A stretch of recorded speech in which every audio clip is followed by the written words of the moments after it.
Welcome to M&A Science. This podcast is part of a mission to rethink how M&A is done. The old school seller-led approach, it's dead. Buyer-led M&A is all about strategy, alignment, and efficiency, putting value creation at the center of every deal.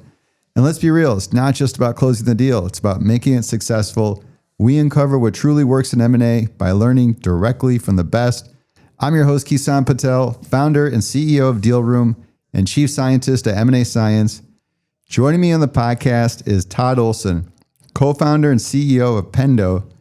If you're in SaaS, you already know the name. Todd's led Pendo from startup to scale up with a product-first mindset and a sharp eye for customer experience. What's more interesting for this conversation, he's taken a refreshingly different approach to M&A, one that's less about revenue and more about people, product, and culture. In this episode, we dig into how Todd thinks about buy versus build, the role of founders post-acquisition, and why speed and entrepreneurial energy matter more than the playbooks.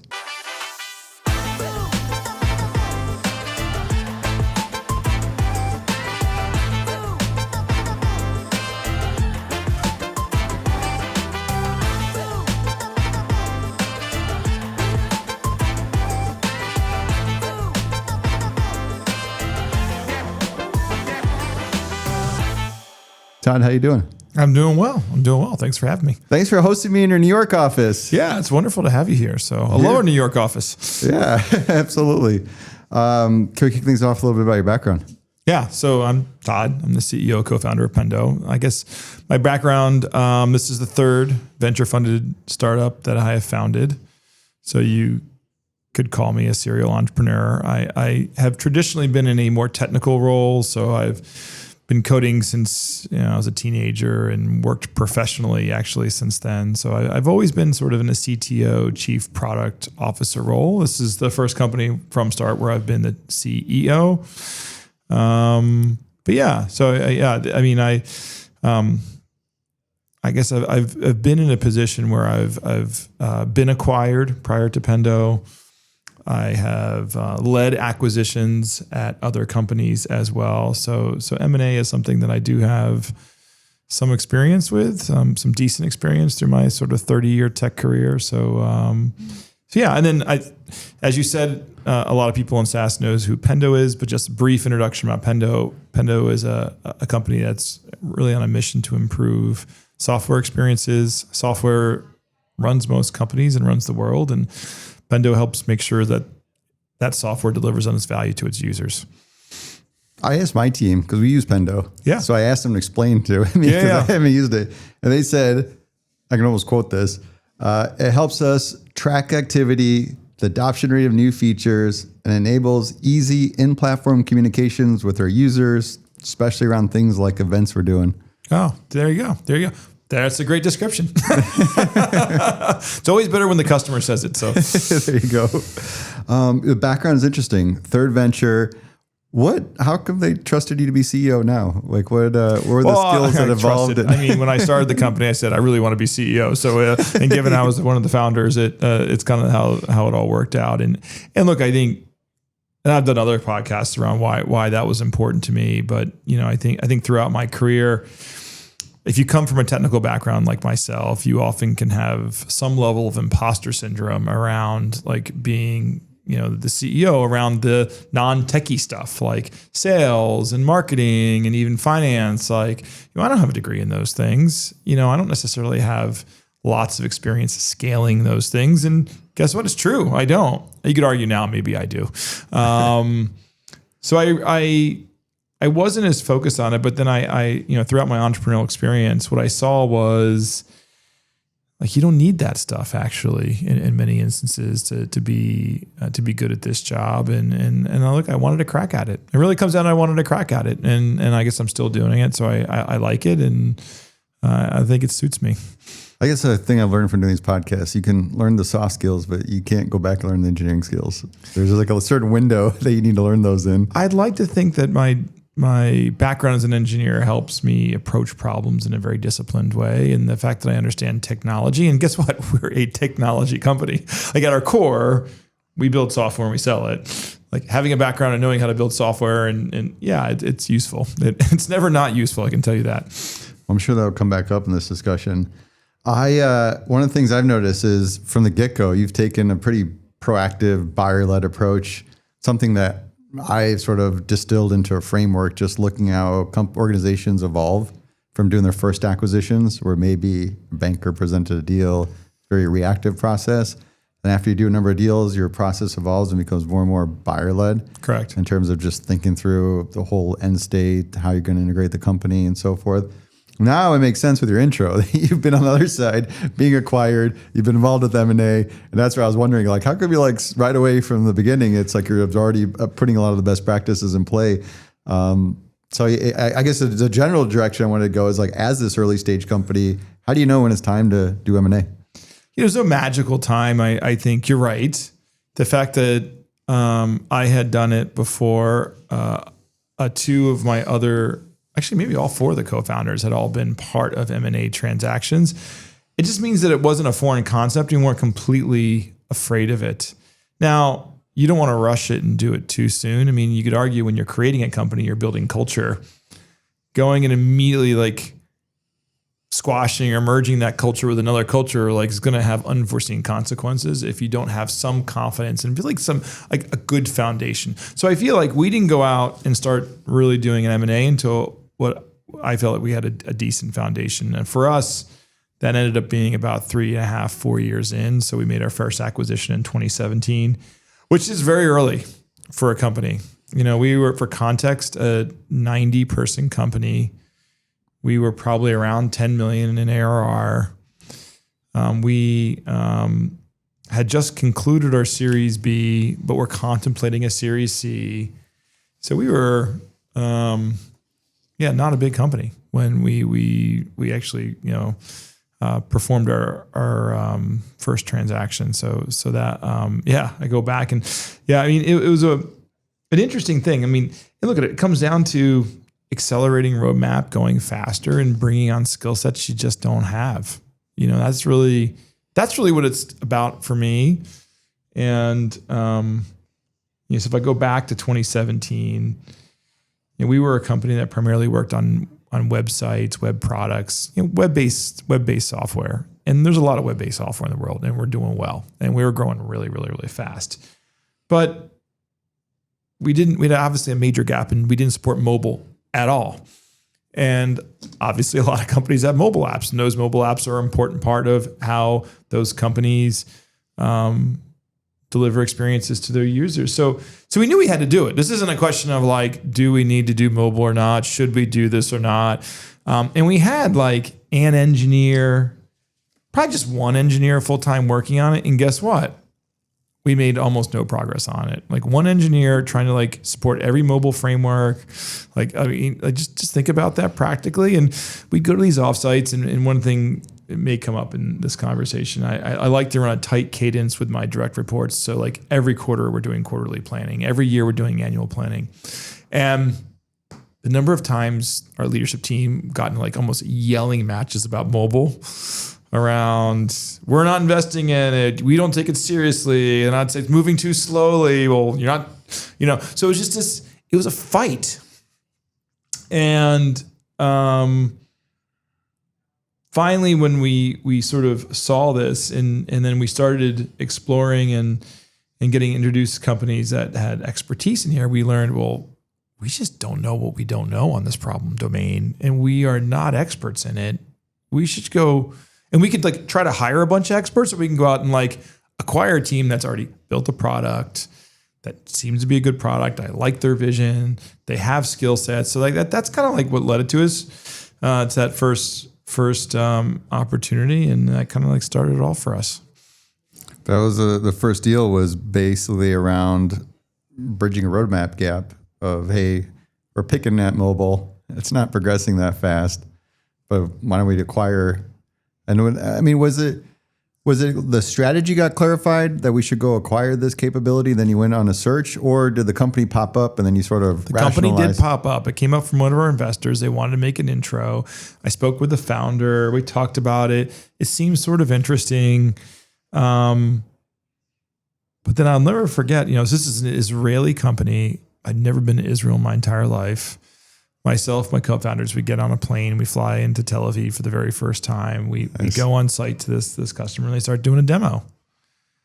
And it blew me away. I was like, wow, it looked magical. It basically looked like what Pendo did for the web, but for mobile. And yeah, obviously there's some differences and it wasn't a complete one-for-one replica, but it was pretty darn close, and it felt as magical as our product felt. And I'm like, I want that. Our customers will want that. That fits how we think about product design. That sort of matches our vision. It's just for a different type of application, mobile-based application. So it was really like the product hooked me. And then, of course, the team and the process and all the other stuff was check the box. So, but yeah, I'll never forget that first meeting, because really, like, look, at the end of the day, I'm a product person. If I fall in love with the product, it's like, yeah, like, and that's part of your job. Your job is, your customer bases and your users, and you know what they love and what they love about your products. When you see something that sort of like aligns, it's like, oh, our customers are going to like love this. And I think still to this day, if you talk to our customers, and I don't know if you folks use our mobile solution, it is pretty amazing, it's beautiful in the way it's implemented and the way it works, and in some ways still magical. And this is years later, but like I've been, I think it just, all the box checked on this one. You go hear about the company, have a brief introduction. The team flies out. You meet them in Tel Aviv. Super impressed with the product. I think that's what gets you excited. It sounds like you're pretty impressed with the team. So you get to know the team and seeing that there could be a good working relationship. And it's all underpinned by the fact that the customer is going to love putting all this stuff together. Yeah, exactly. And look, like fast forward to today, that is what, do my math correct? Like at least 8 years later, the core engineers are still here. We still have like an office there. We've grown that office, of course. It's a major hub for Pendo. And yeah, the fact that we still have people from that original company, like I'm going to butcher his title, but like distinguished engineer, like basically the highest level of engineer that we have. We have an individual in that office, and we have several very, very senior engineers, like still part of the company, and really proud of the way that's gone, and still a lot of innovation happening in mobile. So all out of that office. Yeah. So but this was already part of the company strategy, was to get into mobile. It was. We knew we had to do it, but it was going it's just going way too slowly. But you didn't necessarily have a proactive M&A search. This sort of company correct. came, but it did align with the company strategy. So then there's a pretty clear business case to put together. Yeah, it was opportunistic. And look, I'll be honest. Was it the investors that came and said, hey, you guys should look at this? One of our investors is one of their portfolio companies. But the crazy thing, sometimes things work out the way you plan it. Not always. But this is one of the ones where, we were in the middle of negotiating this whole transaction, and I kind of went to our management team. It's like, look, here's the order of operations. We're going to negotiate this transaction in parallel, try to raise our Series C at the exact same time, because we'll need the Series C in order to actually complete this transaction and have enough cash, like all the details. Like, so it all works if we can close this and then close that. Boom, boom, all within a month. And we did that. And I was fortunate. I just hired our CFO, who she's still with the business, like a month before this, and said, hey, you have to like close a financing, and we have to buy a company all within like 2 months. So that's your for 2 months in the job. And by the way, on board and, do all the other necessary things. But it was a crazy time in the company. It was, I call 2017 sort of an inflection point for us. Before that, we had only one office. It was in Raleigh. That year we expanded. Actually, we opened our first New York office that year. We opened San Francisco that year. Then, of course, we opened Israel that year. So we added, 3 offices in a single year. So just a crazy explosive year for us. Is there any nuances with doing this deal in Israel? Yeah, of course. It's like one thing to do your first deal, but then you're doing it international. I know. No, you have to hire international counsel. A lot of the bylaws are I feel like we're in Hebrew. We had to get people to read them and translate them. We had all these employment agreements that were different. Wild, different. The way they do equity is slightly different.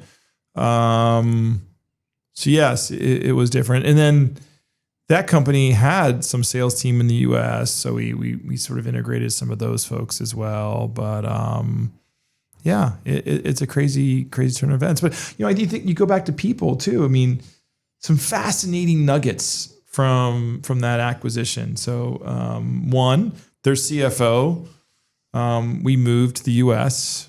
He was a longtime VP of finance at Pendo, in the United States, and I think now he went on to be sort of a CFO of another American-based company. So that's sort of a life-changing move. We had a woman who was writing blog posts for this small startup in Israel that we moved to the U.S. We put her as editor-in-chief of a product brand called Product Craft. Fast forward today, now we have Mind the Product, which is the largest independent brand. So that was the early workings of this community strategy. If you know Pendo, community's been a big part of our strategy. She ran the first community. Fast forward a few years, she is she runs all brand for Pendo. And then now she when she departed, she became the chief marketing officer of a venture capital fund. So here's a person writing blog posts for a company we bought back in Israel in 2017, now the CMO of a VC. So when you think about that, there was just amazing talent at this little startup that when put in the right environment, and I'd like to think we're a very good environment for strong talent, they just took off. Took off. And I think that's part of the magic of acquisitions is people that self-select into entrepreneurial companies, into startups. Some of them have incredible bars, that you just need to sort of give them the environment to flourish and watch them grow. And I think, this one had a lot of great examples. I'm very, very proud of that aspect of this story. Yeah. People is a big value driver. The strategy was tied to essentially the tech capability to bridge a roadmap. Correct. Was it revenue as a factor at all in this deal? Yeah. Look, we looked at the number of customers that we knew had mobile applications that we weren't servicing, and we sort of did, like classic M&A mile has some level of attach rate. Attach rate is for existing customers and prospective new customers. Which percentage of them can you upsell this additional capability? And we had a forecasted attach rate, and that essentially is revenue generating. And a big part of our thesis, and you'll see us do this, and you mentioned it in your preamble, we rarely acquire for the revenue itself. And this company did have some revenue, but not one that's memorable. I don't remember how much it was. Yeah, so it was more about the potential of what the potential is, hey, look, we had a good sales team at the time. I mean, they knew to sell Pendo. We figured they could figure out how to sell Pendo for mobile. It's the same product. It's just for different types of apps. And that was the ultimate thesis. And that's still to this day. I mean, that's how it's part of our strategy today. How about, there's a big bet on being able to integrate this technology into your tech stack, which when I talk to folks, and that's always hey, we miscalculated everything. And then we end up, you have a Frankenstein product afterwards, or things didn't integrate a year later. We screwed this up. And I'll tell you what screwed it up. And it's just honestly one of my weaknesses. One of the I always joke if I have a weakness, the company probably has a weakness. So we're impatient human beings. I'm a wildly impatient human being. We'll get along. So when you're an impatient human being, you buy something, you're like, it's pretty good. I fell in love with the demo. Let's just go sell this to customers now. Let's get some revenue now. It works. Because you want to announce something, get all the PR around it, get the little TechCrunch article. Customers are going to call, prospects are going to call. You want to start taking some orders and get some wins, right? That is a natural motion. You want wins. I want wins. I want revenue, basically always. So that is my standard mode. We should not have done that. That was a mistake. Because then you start selling something, and it was our entire product was hosted on GCP, but they were hosted on AWS. So now we're managing AWS and GCP. Fast forward today, by the way, I think we finally got the last customer off AWS like last year. So it is 2024 from 20. So you can do the math on how many years we had to support two different stacks. We should have they had such a inconsequential amount of revenue to us at the time. We should have like stopped selling completely, rewrote. It's really the back end. The front end didn't really need to change. Rewrote the back end and our back end on GCP and just gone for it. And we just didn't. We didn't. We kind of preserve their tech stack, and then we're trying to. Yeah, we thought it was good enough. We're impatient. It. We just go after it, and now eventually we did. Of course, I mean, yes, that is all rewritten. I think it was in 2019, maybe 2020. We had this like massive project to rewrite the whole back end, and look, we succeeded. And now it's fully integrated. Now it's like exactly what you have wanted from day one. Now, if I had started that way, could we have gotten there? Yeah, we probably gotten there faster. The other interesting fact, I'll tell this story because it's actually a funny one as well. This startup that we acquired thought they're going to sell, and I won't name the bank, but one of the largest banks in Europe, $1 million deal. It was in the pipeline. Their head of sales was like, it's coming next quarter. We're going to close this deal. So look, I acquired this company. They have $1 million deal in their pipeline, and I want that deal. Like I want it. Yeah. $1 million. I would have been our first $1 million customer at the time. And we were like, yes, this is amazing. So of course, once we acquire the company, then our sales team takes over, my CRO takes over, I take over, and we were vetting it. This is a real deal. Okay. Caveat. They will only work on AWS. They will never work at the time. The bank had not yet certified Google Cloud for hosting. So refer as cloud provider. So we did this dance with this company for 9 months. And the crazy thing is this company, because they really wanted this product so badly, they would keep paying us money for trial. They weren't even using the product. They were just paying us to keep us talking with them because they wanted the product so badly. Again, all on AWS, but they kept doing it. So part of our calculus was like trying to get this $1 million deal. Finally, after 3 or 4 quarters of trying to get this deal, talking to our board about this deal, watching my stupid pipeline not move on this deal, we fired the customer, which is it's very, very hard to fire a customer like that. It would have been a game-changing customer for Pendo at the time, even then. But I can tell you what, the team felt so good after doing that. I probably underappreciate how much stress they were having around how we're going to support this $1 million customer on this stack that we know we're throwing away. Yeah. On all this old tech. When we want to invest in the new tech, we want to be aligned. The team actually wanted to integrate the products, but this customer was the reason we didn't, because we knew that the only way we're going to win him is by supporting his whole stack. And I think firing that customer being one of the best decisions I've ever made at Pendo. And it felt so hard at the time. And then like any good decision, it felt so obvious after the fact. It's like I agonized over this decision for weeks, maybe months. And then the day after, I felt like a massive weight was lifted off my shoulders. And we just started, guess what? We started moving faster. Each decision was a little bit easier. We've obviously now have multiple $1 million customers, and many of whom use our mobile app. They were going to come. You just I think that's just an incredible lesson, and making sure you're the right customer at the right time. So you're picking up a lot of this, the engineering knack, the short view versus long view. Correct. And being open with the lessons learned, because I think the go-to-market is one that people clench on and you get aggressive on doing it. Correct. But then you got to get the tech integration, which people don't talk about that.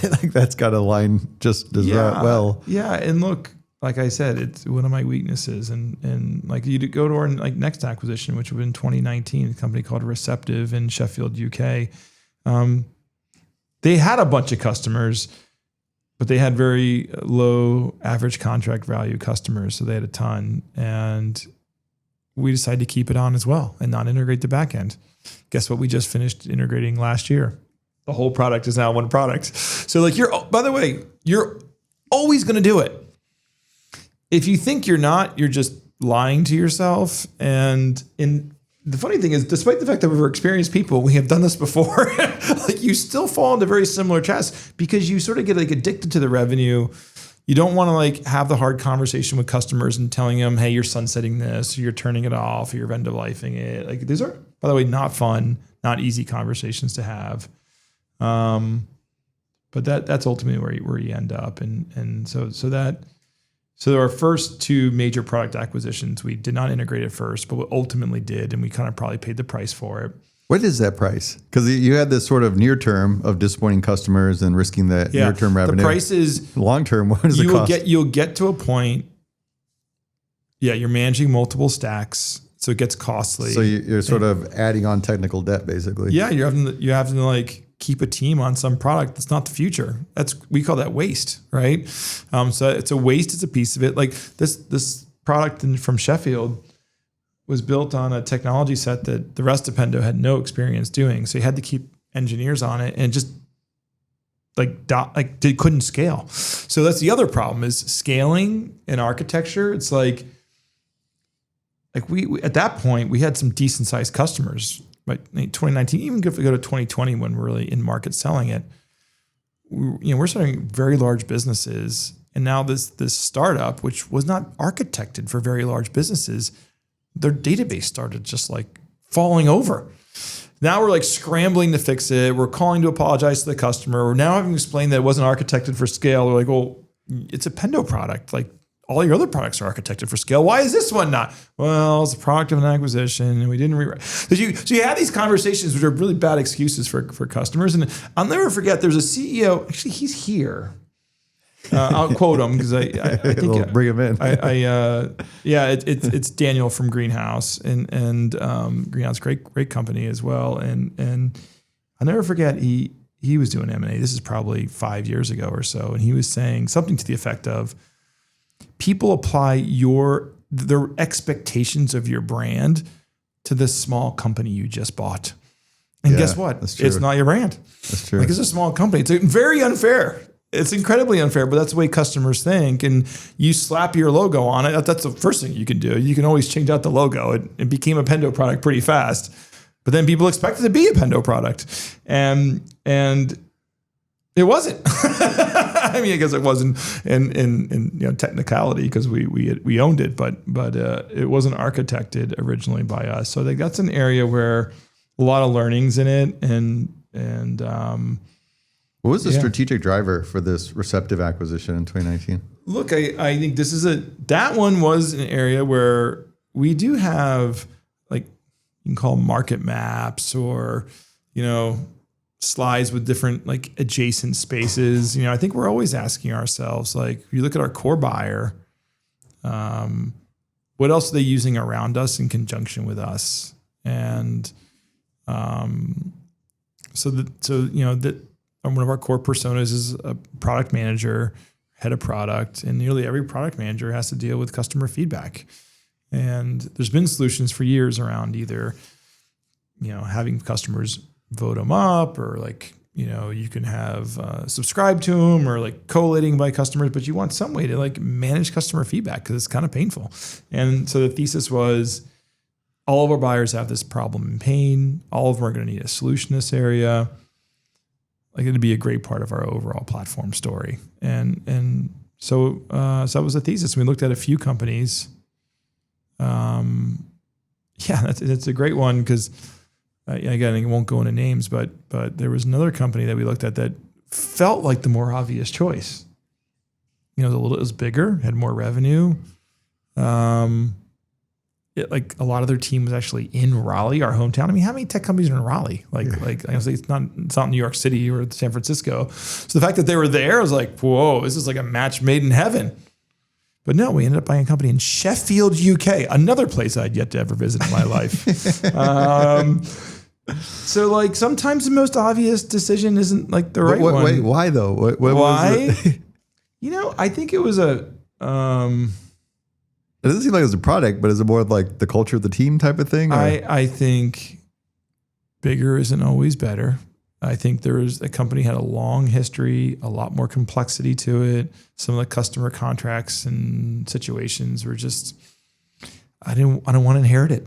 I want something cleaner, and I, they had some actually very large customers that I thought could have been churn risks. And I think you'll see us avoid buying something where I think I'm going to churn a bunch of their customers, like in general.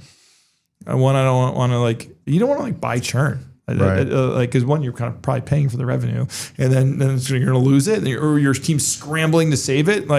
So we tend to be much more careful around those situations. So this is a situation where bigger was not better. Bigger was just, more challenges.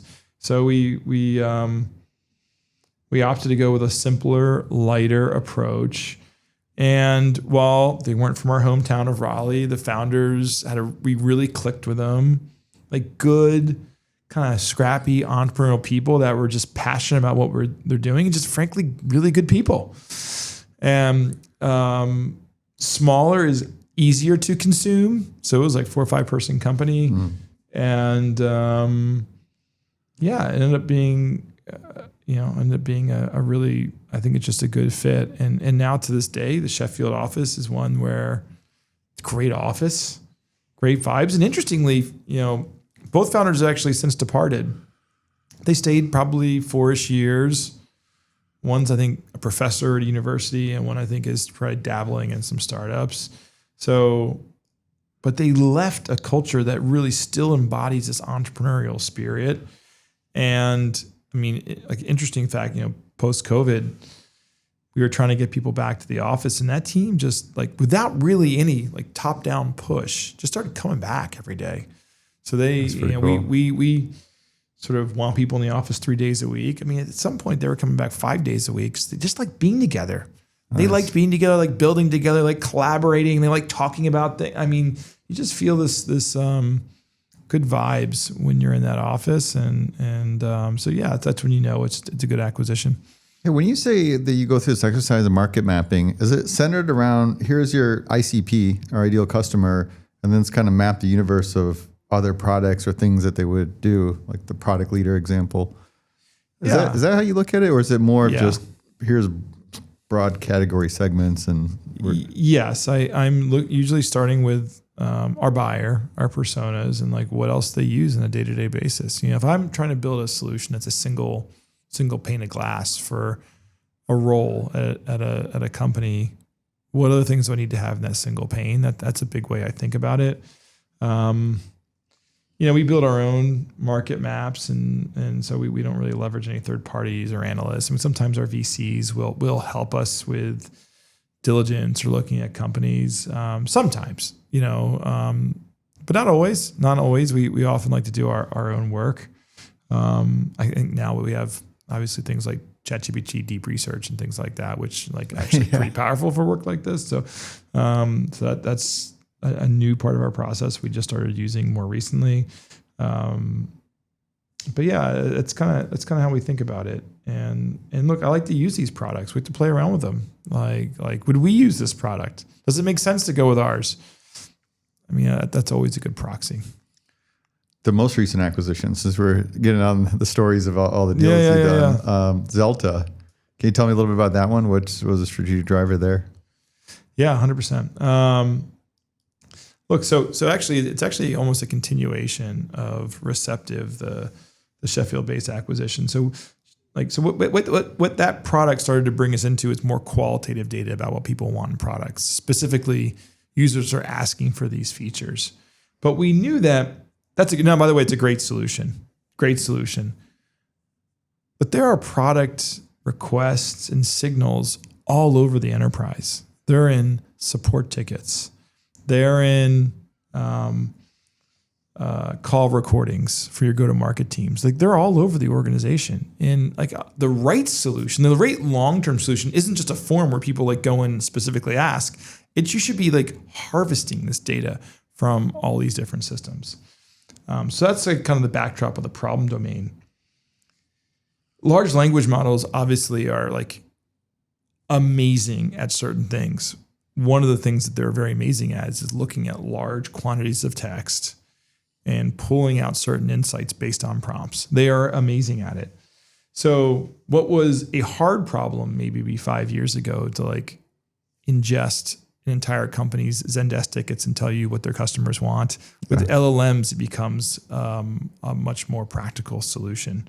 And we also realized like we just didn't have people at Pendo that had huge LLMs for this application. So we sort of went out and started looking for companies that can add this capability to our stack. I mean, look, if the future of software and technology is going to be AI or agentic, I think it is going to be. I think that's a pretty safe bet. I think a lot of smart people believe that. We just didn't have all that skill set and experience on staff. And look, it's one thing for us to like build up a prototype to do it. The bigger question there is how do you scale it? What are some of the challenges of this technology? There's this concept I'm pretty confident in lean startup. Yes, in lean startup, where they talk about validated learnings. Yep. A large part of my thesis around acquisitions is I'm like, what are you paying for? Especially if you're not paying for revenue. And by the way, most of these small companies, a small company, revenue multiples are never the ending deal price. Like revenue multiples are companies like Pendo, like established companies that have been around for a while that have pretty durable revenue. Like there is no revenue multiple you can apply to a sub-$1 million ARR business. Like it's a strategic purchase, right? So the question is like, how do you think about valuing it? I think about like, how many validated, like what are the validated learnings I'm buying? Because that is what I'm buying. I'm buying validated learnings and maybe some customers, some tech, and some human beings. So like, that's sort of how I think about all of this is that they've made a bunch of mistakes. And if we buy this company, we will make different mistakes, but not those elementary ones. And that's worth it to me to make that's actually a really interesting mistakes. view. So. It's like, yeah, they've already gone on this learning journey. Exactly. So you're sort of looking at it's like a form of equity you're acquiring there to not have to go through that again. Exactly. That's actually really interesting. What about the just valuation? When as soon as you slap AI to a company, it's like, look, valuation. Look, there is no. I always joke, but what's the right valuation of companies? Where the two parties agree it is. That's really what it comes down to. It's really as most basic as that. So the question is, what are each party's alternatives? And each party won't share those alternatives because that'd be bad negotiation. But it really comes down to what those alternatives are. And when I think about AI companies, if you're a B2B AI company and you get to like any level of product maturity, at some point you're probably thinking, do I need to build a go-to-market team or not? That is what you're probably thinking. Because guess what? If it's a B2B company, you probably will need to build a go-to-market team. And if you're a technical founder who's an AI expert, the question you have to ask yourself is, do you want to build a go-to-market team? And some will. Some will. I did. I'm a technical founder. I built a go-to-market team. Don't regret that decision at all. But if you just are really passionate around solving hard technical problems and like sales is kind of scary and don't want to go out and hire a bunch of people, because by the way, the quickest way to burn capital is go out and hire a bunch of salespepeople and have them not sell anything for a period of time. That will just burn cash. I learned that. We all learned that. So like that's just the way the life works. So for those people who want to keep building, really passionate around AI, we actually could be a really nice destination for them because, you can build here. We've proven that we've kept people from previous acquisitions as builders and they get plenty of autonomy. And guess what we have? We have a huge go-to-market team. We have 150-ish quota-carrying reps, 150 global. Like you don't need to build that. Like you just, take your product, integrate it in, maybe you rebuild the back end to be in our data center, which we did Zelta. Zelta was one where, again, we made two mistakes. We were not going to make a third. That would have been so you're a lot more proactive. We just stopped selling it. We fully wrote the back end in our data center. Like everything's like totally native and fully integrated in. And then we launched it subsequently. And I think that was the right call. I feel really good about it. And we're kind of off to the races now. So now it's looking pretty awesome. But yeah, I think it's a really good fit because there's no like hacking necessarily building a go-to-market team. Yeah, you can do PLG, but PLG, like it just depends on the product domain And that's usually more, B2C like use cases. But if you're B2B, yeah, it's like it's still a decision to make. Do I want to build this or do I want to not? So what are the structure of these deals that you put together? Is it, just there's always cash as a lever to pull, earnouts if there's a valuation gap, rollover equity? Have you sort of found a combination that works well? I mean, all three is depending on the deal, like something you want to do. We tend to like equity-based deals. We do have cash. We have historically sometimes had cash part of the deal. Just depends on the situation. Yeah, but not a lot. So if cash is part of a deal, it's very, very small and or tied to some sort of like milestone or something like that. We've had conversations. We haven't actually transacted one where cash has been a more significant component, but actually I'll be candid. We had a very significant deal that I spent a lot of time on that ultimately didn't transact for that very, very reason, because I just couldn't see a world where we load someone up on cash and then they had any incentive to continue working. So, I think the question my board's going to ask me is, like, how do you know they're locked in? How do you know they're going to stay there? How do you know that they're going to you're going to acquire them, they show up and 3 weeks later they're piecing out, taking their money and starting the next thing. They're entrepreneurs. They like starting things. How do you know you're going to keep them there and retain them? So retention is something we spend a lot of time on in these deal constructs. What's going to keep them here and how do we know we're going to get a return on this investment? That's only when it comes down to it. Are we going to get an ROI and can we retain people? Because there's a natural belief that if you're an entrepreneur, you won't want to be at a bigger company.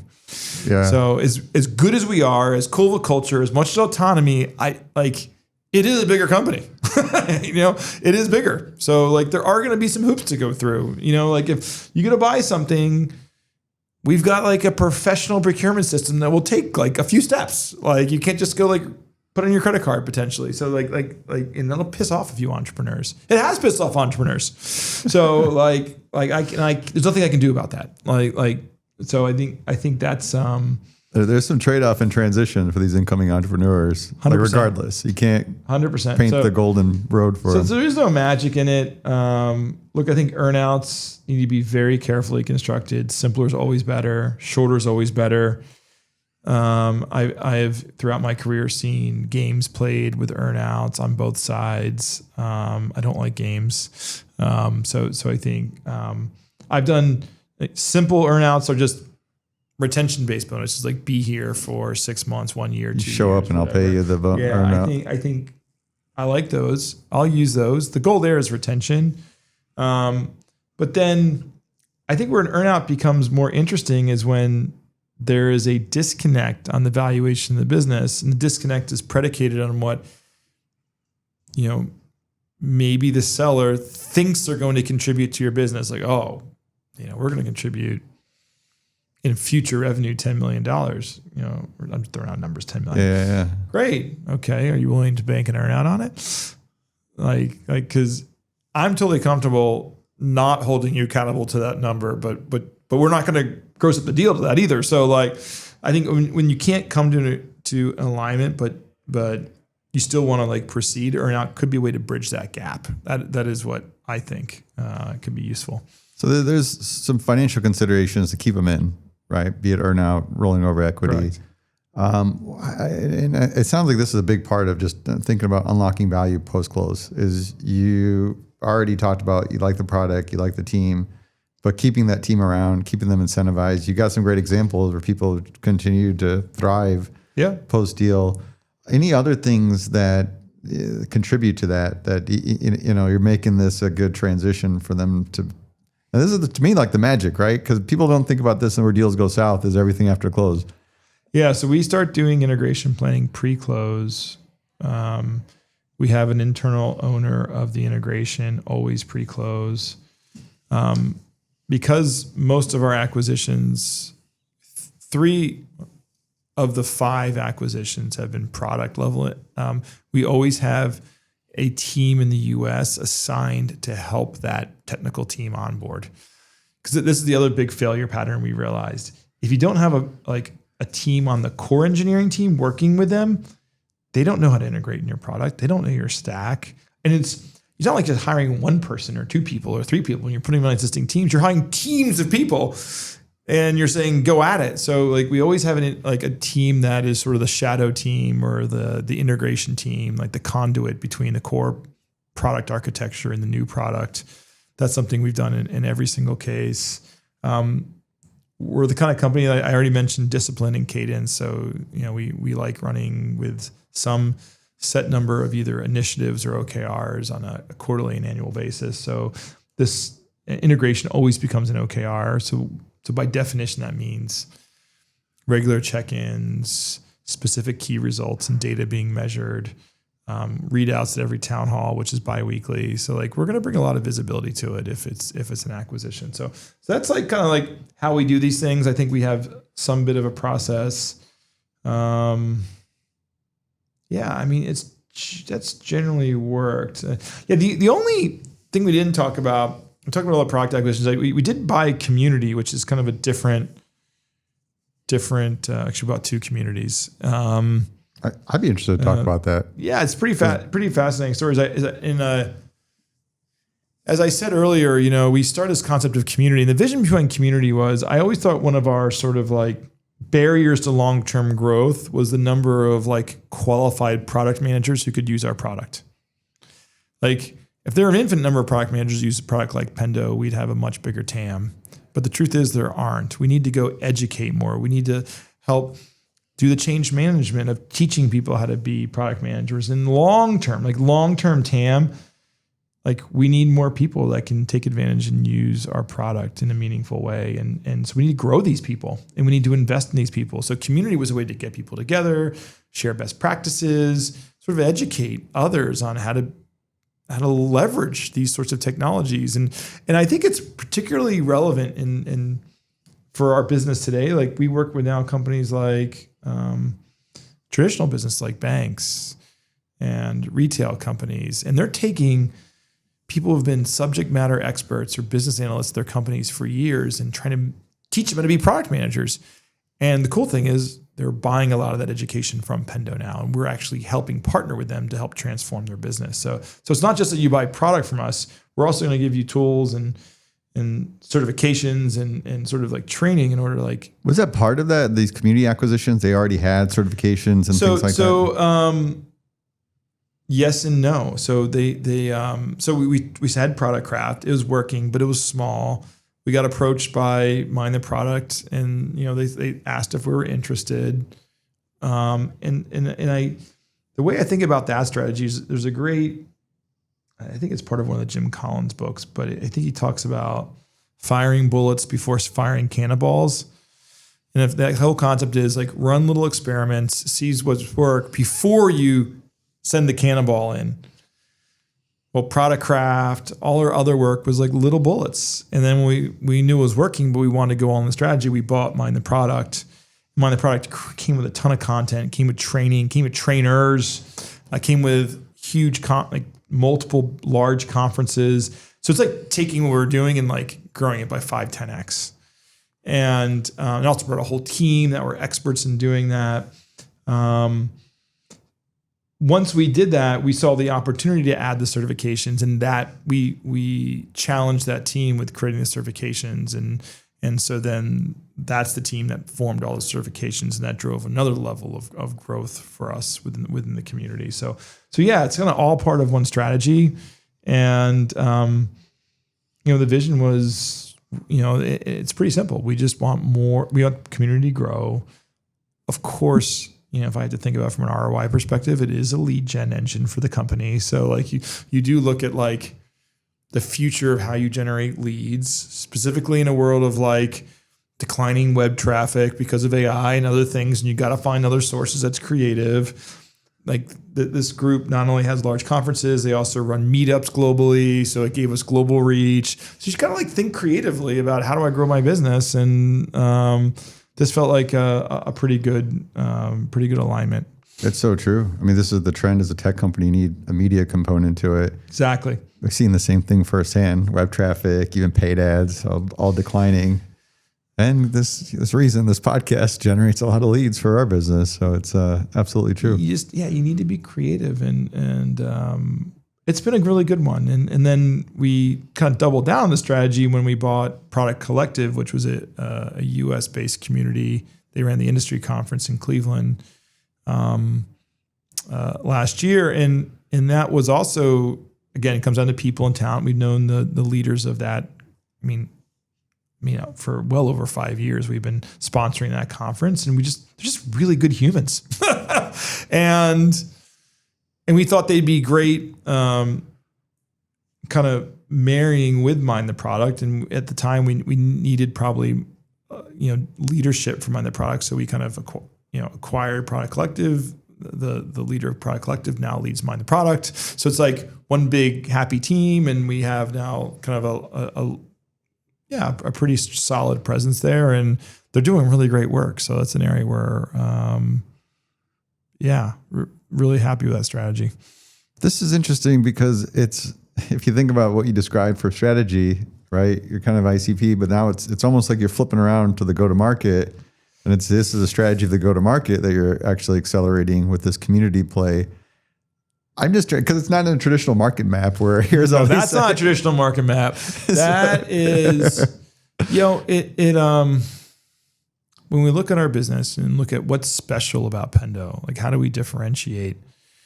I've long said that we're more than just a software company. We want to be we want to help transform and change businesses. And if you're looking at some of these traditional companies like the banks, like the other ones, they need our help in transforming to be, so like step back. When I kind of described Pendo, the way I described it was like every company's becoming a software company. We need to help them, teach them how you run a software company and what roles you need. And that's part of this vision here. We realized, I think early on, that we needed to help companies transform. So it's all part of that strategy. Right, yeah, you definitely help them optimize running a tech company, basically. Yeah, that's the vision. I still don't get how you think through like mapping it, because it's. I think of it this way: we'd already been doing this, but doing it at a smaller scale.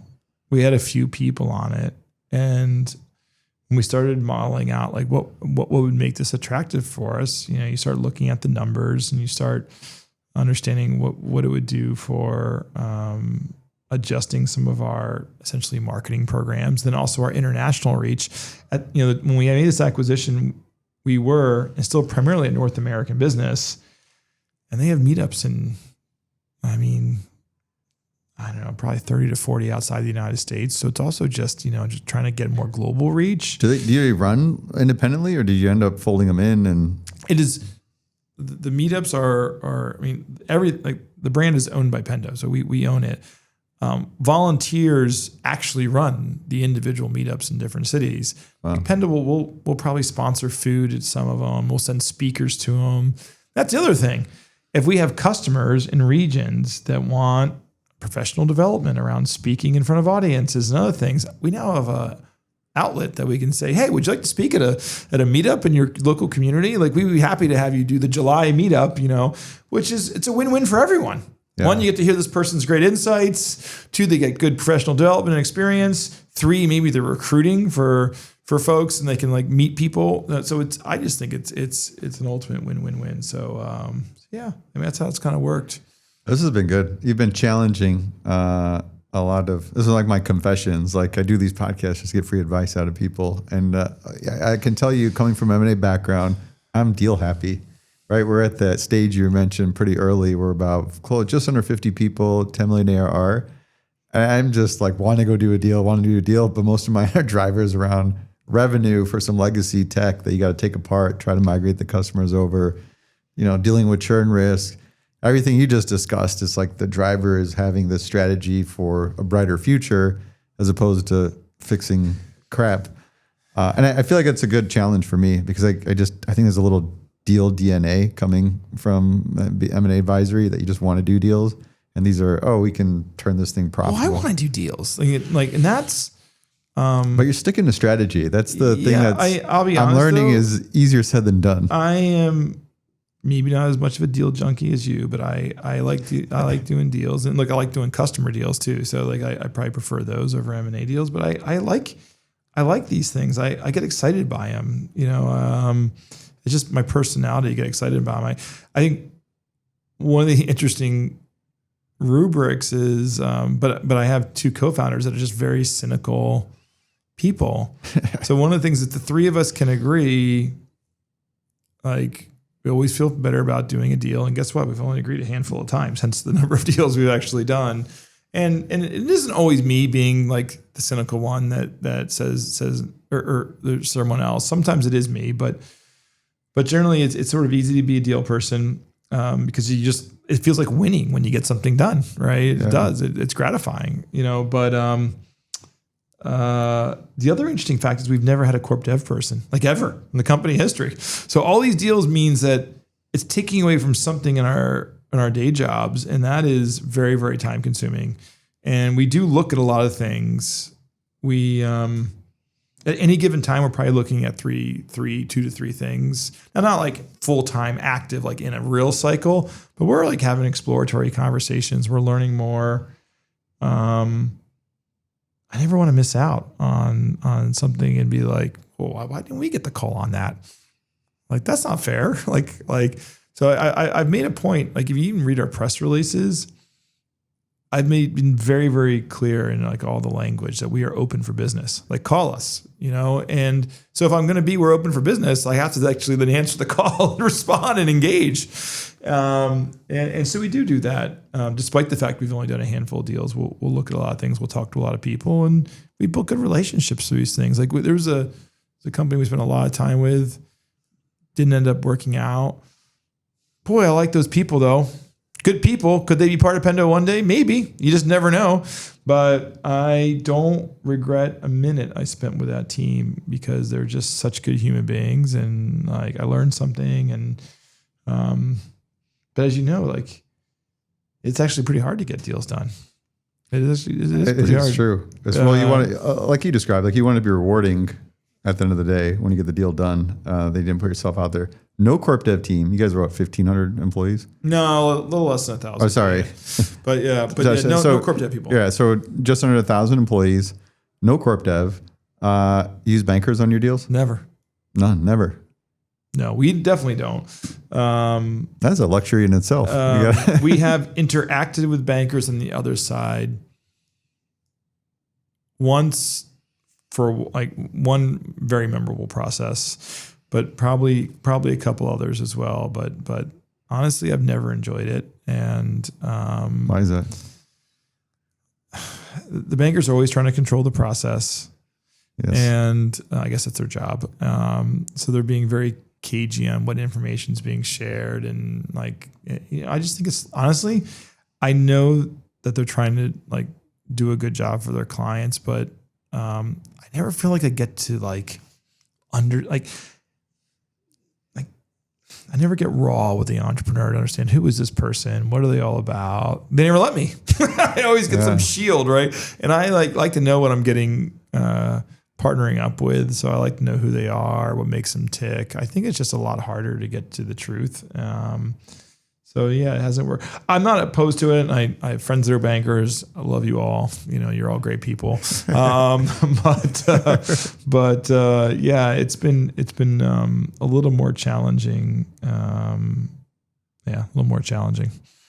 Yeah, I mean, I think the control of the timelines. Just being able to work with that party, the element that you go through to build trust. They also don't give you data. You get a lot more data from the company if they don't have a banker involved. Yeah. So you like once true. the banker is involved, like some analyst has to prove their worth by like cleansing something or removing something or doing something. So like to me, and then when you have a lack of transparency, it just slows everything down. I have to go fast. So you got to be proactive. What's your approach to getting ahead of these opportunities before they turn into an auction process?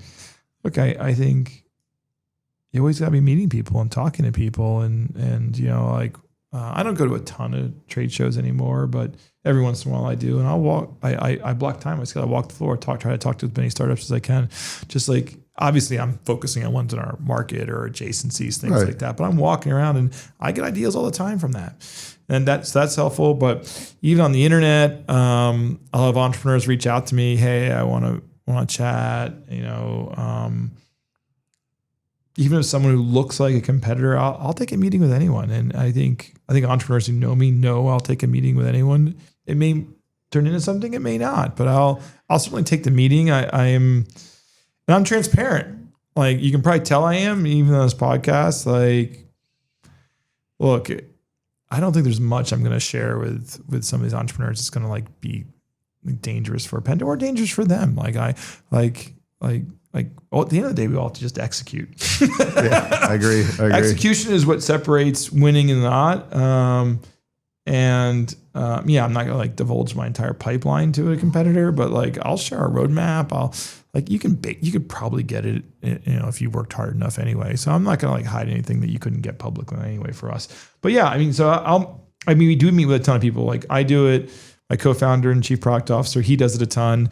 We're always meeting companies, and I think you're just constantly meeting with companies. That's our job. Our job is to know the market. Exactly.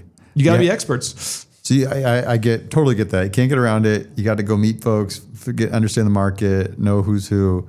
When you get to that point when you found something that's interesting that you could see potential in, how do you turn that actionable? Do you convince people to sell their business? Yeah, of course. Teach me how. There's no magic. And I get here's a better together story is sort of what I'm concluding from look. Well, first, I do believe sales is it's got to be authentic.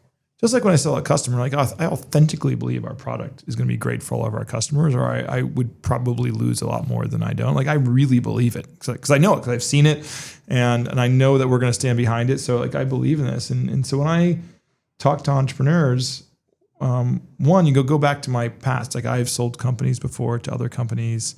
I've been part of M&A before. I've seen good and I've seen probably bad and ugly. I think Pendo treats its acquisitions really, really well. I think if you do reference checks on us, and I'll give people, go talk to this entrepreneur, even if they're not here. I'm totally comfortable with you going and calling people. I have every confidence that I know what they're going to say, and it's gonna, and it may not be all perfect, which I'm fine with. Like, if people think that any path is perfect, they're probably kidding themselves. But I want people who want to like go to battle with me and go win. And I'm like, look, if you want to go to battle with me and go win, like, let's go do this. But that's what we're selling. We're selling that. I mean, I think we're selling our culture. I think one of the great things about joining a company like this is like, we do have a huge customer base that you could sell into immediately, and that's pretty attractive if you're an entrepreneur. And so I think that's positive. I'd like to think that the people we're acquiring in, like, maybe see me and some of the other members of our leadership teams as mentors and people that they can learn from. Like some of the things I'll say to some of the entrepreneurs that join Pendo is like, look, I have no delusion that this will be the last job you ever take in your life. It will not be. Certainly depending on their age, but generally speaking, they will not be. So given this is probably not your last job, and you have a now history and track record of being an entrepreneur, how can you leverage your tenure here to whatever you start next is just a little bit better, bigger, more significant? Like, how can we get to the end of this sort of like tour of duty of you being at Pendo, and you go start something and I write a check as an angel into it? Like, I'd love to have that as the scenarios, and I want to be an incubator for future startups and future entrepreneurs. So you bring entrepreneurs in, you help them build some more skills. Hopefully it's wildly successful for everyone, and they go off and they do it again. And if they do that, like, I'm happy. I will not be upset. I will not, go to you and like try to force you to stay or what have you. Like, I am totally cool with you coming in, contributing, us work together on this, and then you go out and do something else. So I think that's kind of what I think is a pretty compelling story to an entrepreneur, and in a handful of cases, I guess it's worked. That's it says it right there. That's truly fostering the entrepreneurial culture. It sounds like two big elements. There's sort of the business case. Hey, we're going to grow better together in terms of business and revenue, serve more customers. But then there's the reputational / culture component, which is why we're actually going to work well together. So it seems like those are the two big elements to convince somebody to sell their company to you. Yeah, I think so. And look, I'll actually, a really proud moment for me happened earlier this year. Though we mentioned this Mind the Product community. We bought this. It was postcode 2021, and look, it was a very different. It was a community. It wasn't a software product company. So I will say, of all the acquisitions, we had some changes in leadership. We had some folks depart, unfortunately. But then we acquired Product Collective, and now that team is now working collaboratively and now leading the Mind the Product. And they just hosted their first kind of big conference, their signature conference called Mind the Product in London earlier this year. And I had several founders of that of Mind the Product walk up to me and just congratulate me on a successful integration. They said the conference was great, as good as it could be. Like, it felt culturally as it was before. I mean, the great news is like we bought something, didn't fuck it up. Pardon my language. I don't know if I could say that on your podcast, but but knowing that we took something and it's bigger, it's still going well, and it's still like maintain the essence of what it was, says we're doing something right. Because I think we had a vision for how it could all integrate. It could both be Pendo and Mind the Product. And actually, the thing that when it comes to culture, you don't actually want to like eradicate a culture of a company you're acquiring. They'll feel sad and they'll be bad. What you want to blend it, and you want to enhance both cultures. And I think we have generally done a good job on it. And you can see it in Sheffield, you can see it in Israel, and I think you can see it in Mind the Product. We've done a good job with that piece, and that felt really, really good. So I know we're getting close on time here. I got to ask you about like these hidden nuggets that you discover post-close. Because I feel like you go through this exercise, you find the opportunities, you build a business case, and it's the financial picture. But a lot of what you describe are very untangible things. How you're sort of using your brand, which now all of a sudden customers have expectations around it. But then you found some gems and people that continue to thrive and accelerate and grow in roles. Like, can you talk to me about what are those like hidden sort of golden nuggets that you discover post-close? Well, look, then probably there's some bad with it. It is really, really funny because you spend so much time when you're formulating a deal, and like your finance team is going to be involved. A lot of spreadsheets on assumptions and lift and like ROI, and this is why I'm willing to pay this much and blah, blah, blah, blah, blah. I'd be shocked if we hit any of those assumptions. Shocked. Yeah. I'm sure we've been like, we're an optimistic bunch. I'm sure we've been wildly optimistic on a number of those things. Yet we'd still rate pretty much all of them as a success. I don't know if we'd all mark them as A+, but certainly B pluses. And I mean, being good in M&A is hard. Like most stats you hear is like more than half fail. Yep. Ours have not failed. So I feel good about that. And like, look at the nuggets thing. I think it's how you approach these things.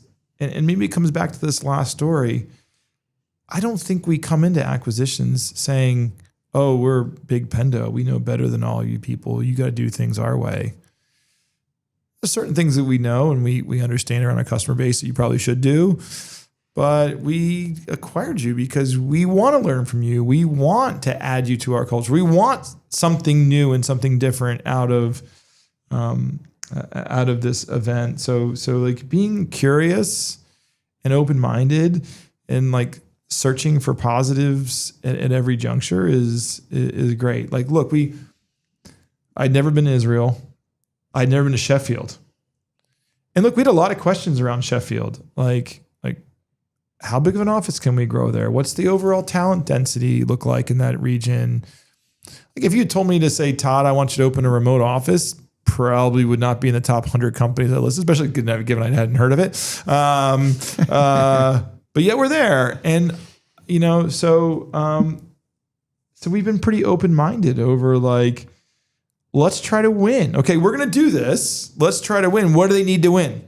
Oh, we need to invest in certain talent. We need to put certain people here. We need to do this sort of investment in like hosting certain events. Like I think real estate, we have, a lot of the startups we acquire have like pretty terrible offices, and like the last thing you want to do is like they come to visit headquarters in Raleigh and it's like gorgeous, and then they go back to their town and it's like, why is my office so sad? So we have upgraded everyone's real estate nearly right after the acquisition because we want them to be in a space that sort of feels like Pendo. So our office experience team is part of these things, but that unlocks new ideas because then some offices do things slightly different because their culture was like this. That may then come back into our culture. So I think being open-minded and not trying to like,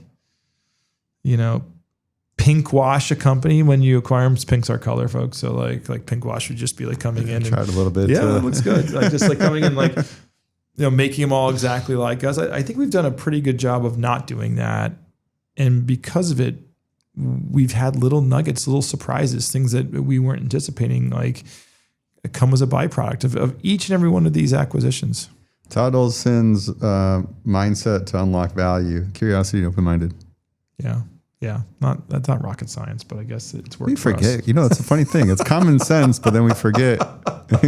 So there's a deficiency of common sense. Don't be arrogant. Like if you're buying something and you want to sell this company and you're excited about it, like the stories I hear about this going wrong.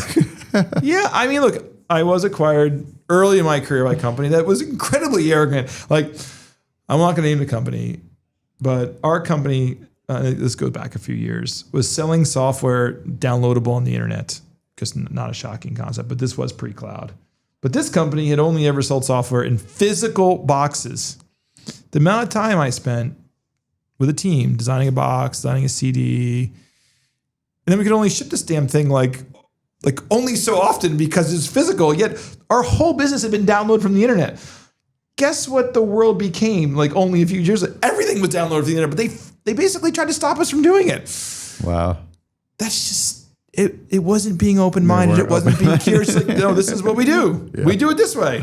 Even though it's like patently stupid, yes, we're going to do it that way. So like I think I learned from that, like we can learn something from these small companies. And actually the AI one's a really good one where this most recent one, they've been using AI more than we as a company had. Yeah. This isn't just like building AI for our customers. They've been using it more. So they've been changing the way we develop software. Their sort of CTO, I was in a meeting with him and a bunch of other engineering leadership.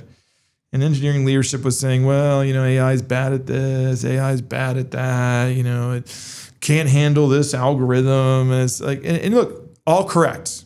AI can generate cool prototypes, it can do things, but huge production code base. And I don't think there's tons of use cases where it's working on massive production code base, at least not today. And who knows, it's changing every day. So maybe tomorrow there will be, but that's at least what we've seen. But the CTO was in this meeting and he said, well, hold on. I can spend 2 hours typing or 30 minutes reviewing what AI generated for me. Like, what's actually faster? What's faster? Yep. And it's the question that no one in the room was asking. But for a startup that didn't have like teams of engineers like Pendo did, who had to find a way to move faster, he had developed a process that was different than what our engineering team done because he was out of necessity. But imagine if we take that process and then have all of our engineers do it. Think of the amount of efficiency we're going to gain for our business. But that's something where like you want that creativity and newness in your business constantly. That's what I'm talking about. This is unlocking that hidden value. It's curious and open-minded. Little details like that, they add up and they stack up and they are how we got here to today. Like these companies change us a little bit if you let them in good ways, and it makes us all better for it. So what's the craziest thing you've seen in M&A? Oh, I don't know. In 2021, a lot of deals were getting bid up at like exorbitant multiples, and things were just like literally nuts then. So I think that's that's probably one of the craziest things I've seen. I saw a 20x term sheet in that period. I don't know if you. Oh, I think we put down probably a 25 to 30x term sheet. So like, no, I wasn't just like deal. I mean, I was in the middle of it, and then those were just really, really crazy times. That was probably like the craziest I've seen it. I'm trying to think pre Pendo what I've seen. No, that was probably the craziest times. 2021 was madness. A lot of really crazy multiples, and those are going to be tough deals. Those are going to be really, really tough deals. So people underwater in their options, that's for sure. Yeah. We were really hot on this one space. I mean, really hot in this one space. We looked at a bunch of companies, and these numbers were very large numbers. These were 8-9 figure deals. So like these are not small, like high multiples, 8-9 figure deals. And we didn't transact one, so that's like the long story. We ended up build, not buy. And it ended up being a really good decision. It's really funny. We spent so much time in the buy case, and we were so just hell bent we're going to do this. We really hadn't spent much time in the build case. When the deals fell apart because they were just frankly madness in terms of valuation, madness. Yep. Like I just couldn't justify it, and so we backed out of both. And it was also a cultural issue. Like there's a million issues. The reason we backed out, but they fell out. They fell apart. And so when we were left with like what to do, we went back and challenged our teams. And it turns out like that product, we had the skill sets in house. Like it was pretty adjacent to what we already do. Turns out we know how to build that kind of stuff like really well. It's like actually what our whole product does. It's just like, it's a different use case, blah, blah, blah. Yeah. There's truth to that. There's times when organic can be more rewarding than doing an acquisition. And then we launched that product, and it's doing very well and contributing a good amount of revenue. And guess what? It's fully integrated into our core product because we built it that way from day one. So there's no integration. And I was talking to my wife about it, who I confide in all lots of things, and she's like, "Aren't you going to pay like 9 figures for something like that?" And like, "Aren't you glad you didn't do that?" Yeah. I was like, I don't know, glad, not glad. I don't know if I think about these decisions quite like that, but doesn't seem like a bad decision. There's an old saying, some of the best deals are the deals you don't do, But you'll never know. You never know. We could have gotten some nugget from those that I didn't realize then, and I don't look at it quite like that. And look, even those companies, I like the people. I spend a lot of time with them. Really good people. So sometimes deals work, sometimes they don't. They always say don't get attached to any one deal too much. That's probably really good. Like if you thankfully, I don't think I do. Like I want some of these things to work out, but you can't get too attached because there's a lot of factors. Todd, this has been a great conversation. Yeah. You've helped me become a much better M&A scientist today. Hopefully there's something in there. Those of you still listening all the way to the end, fellow M&A scientists, I appreciate you. Love hearing your thoughts on what you thought of this interview. Any feedback, ideas for other topics I haven't covered, reach out to me on LinkedIn. Till next time, here's to the deal. Yeah. Thanks.